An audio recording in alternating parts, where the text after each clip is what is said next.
The thing with reliability trials is they're very, very informal, and I tend to approach them in a slightly sort of relaxed way. But in the case of this one, the Wolsey Road Club reliability trial on the 23rd of February 2025, I got a bit too relaxed, and it's about 45 miles from where I live, the start of this, at Bredfield in Suffolk, and I overslept a bit and got there a bit too late. I rode the last sort of 15 miles or so, and I was kind of on a bit of a mission all the way there, so I was riding really, really hard, and I got to the headquarters just as one very large group was leaving. They appeared to send everybody off in one large group, and I couldn't therefore turn in front of the group, and I had to wait until the whole group had gone past and then chase through the whole lot. And there were people riding at all different paces, so what you can see there is I was chasing on through ones and twos to try and sort of get to an appropriate place. And by this point I'd teamed up with one other rider, and we caught two other riders who were near the sort of pointy end of things, and there were three more riders, I think, still off the front. I never really saw them, I have to say, during the whole ride, but we teamed up as a group of four at this point, and so this is obviously very early on. We're only a few kilometres in, and so we're just heading out sort of towards the first turn here. It was a very strong crosswind from the left, the bit that's just coming up now, so it was really quite tough. Wasn't a bad sort of day for February, really. It was never very certain of itself, so we weren't sure whether we were going to get wet. There'd been some rain not long before, obviously, as you can see from the state of the roads previous day, but it was okay. It was all right. It could have been colder, it could have been wetter, it could have been icier. It was sort of on the verge of ice. Anyway, here we're sort of battling with the side wind somewhat. So this particular ride, I last did it, I think in about 1985 or something like that, certainly 80s. So it had been a while, and they've changed the course a bit since then, as you can imagine might be the case. I remember in the 80s when I last did it, it did a couple of miles down the A12, which would just be beyond any sort of comprehension nowadays. You just wouldn't even think about doing that, obviously, but nowadays it's a very different route, and it heads up towards and almost out to Harleston before coming back down deeper into Suffolk, just north of Ipswich at Bredfield. And I have to say, I've got a bit of a history with this particular place, with Bredfield. So I used to be a grass track rider. I used to love grass track. If you have a look at some of my other videos, I'll put a link up here to one of them.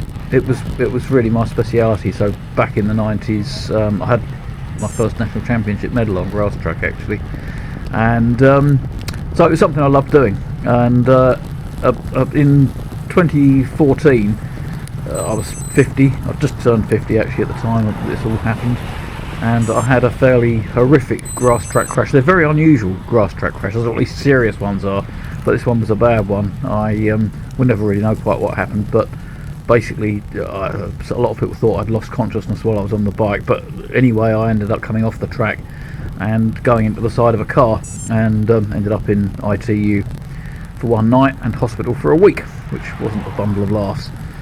And I'm not sure my left leg or knee has ever quite been the same since, I have to say. But anyway, I think this was the first time I'd been back to the headquarters. Not that I did get to the headquarters at the start, because as I say, I didn't actually get to register properly. I just had to do a U-turn. Anyway, here we are heading out towards Framsden now. We'd actually lost one of the riders by this time, so we were down to three, and I have to say the pace was a bit too rich for me, really, along here. I was sort of struggling, and I knew I wasn't going to be able to go the whole distance at this pace, because I was riding at fairly close to what I would consider race pace, really, and so it was all a bit too tough. Nice thing about this area is that the roads are extremely quiet. It's much quieter than even North Essex, where I live, and there's a marked contrast, even though it's not that far away. So lovely quiet roads, and not in bad condition either, considering, because they get fewer 4x4s on them, I suppose. Anyway, we then picked up another rider, just the chap you can see here. He'd been up with the guys at the front, I think, and I think he'd taken a wrong turn, having become detached from them or something like that. I'd never really quite picked up the story, so apologies to him if I've got that wrong. But we were riding bit and bit, and we were riding bit and bit very hard, really. So, you know, I was struggling a bit here.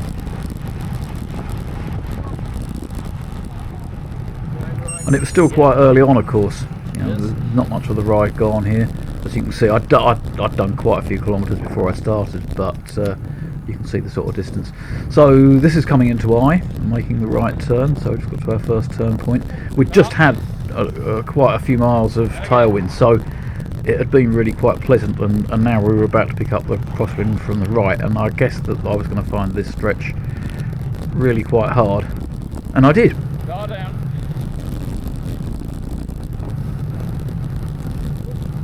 Again, lovely sleepy little place. So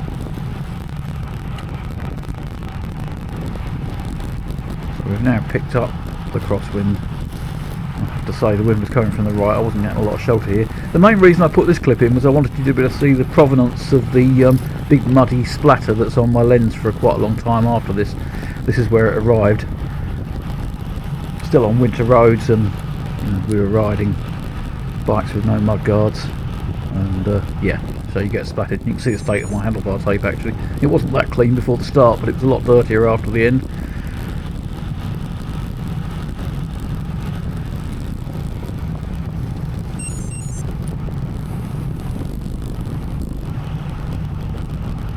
And now sort of getting closer to the most northerly stretch.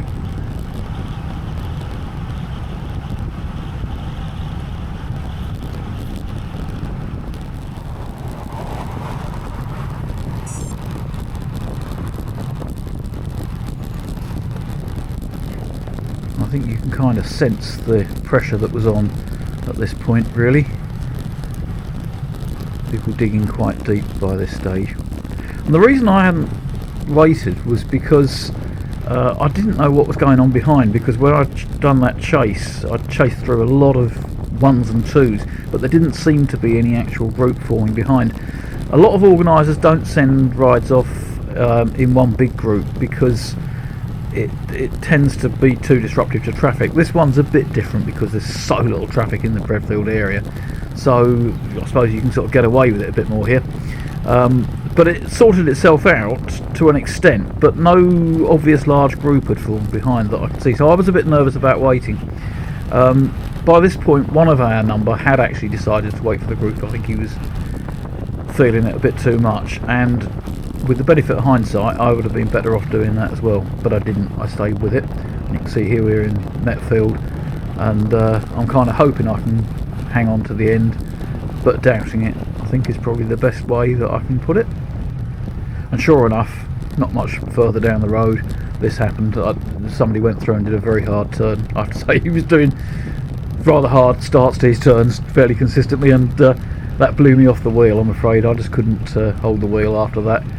And I didn't make too much of a struggle to get back to it. I just let them go because I thought it's going to happen again if I do manage to get back. So I then thought I was going to have a long, lonely ride, really. So here I'm coming into Laxfield, past the church, and it was horrible because, as you'll have guessed from the fact that the first bit was a crosswind, the next bit was a tailwind, this bit was a headwind, and it really was quite a headwind. It was quite strong. But my saviours arrived, and I don't know really quite where it formed from what I'd seen at the start, but this group came up behind me, and this made a real difference because you've got a large group going through and off and sharing the load, and it really made things easier. So this was a lovely group made up of a lot of riders that I know, and people who are, shall we say, like me, not in the first spring of youth, so we were better matched than I'd been with those riders up at the front, and I have to say it made the last 30 kilometres an awful lot easier, so I appreciated it very much. And it was the last run in through Framlingham and back down towards Bredfield. And in fact, Chris, who was the rider who sat up from the group beforehand, he's actually in this group too. Coming in towards the finish here, and you can see some fairly interesting roads. A little bit on the mucky side of clean, really. So apologies for the deterioration in picture quality.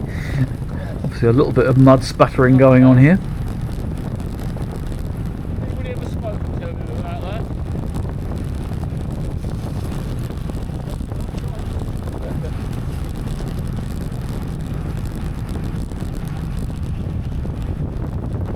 A few people starting to feel the pace a bit. Or the distance might be a better way of putting it, I suppose.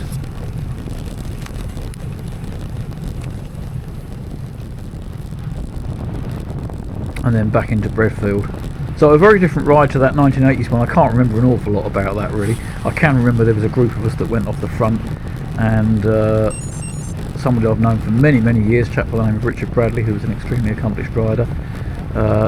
He was one of them, and I can't remember who the other two were. I think it was 4 of us. But this was a very different ride anyway, different sorts of roads. But a lovely event, wonderfully organised by the Wolsey Road Club. Good venue, and most importantly of all, this really counts when you're doing a ride like this. Superb refreshments, and it's always lovely at this time of year when you've had a long winter and you haven't been doing very much. It's nice just to have the chat with people, to see people you haven't seen for a while. But the pasta was really appreciated. And then I rode back with another guy that I've known for many years, a chap by the name of Jerry Everett.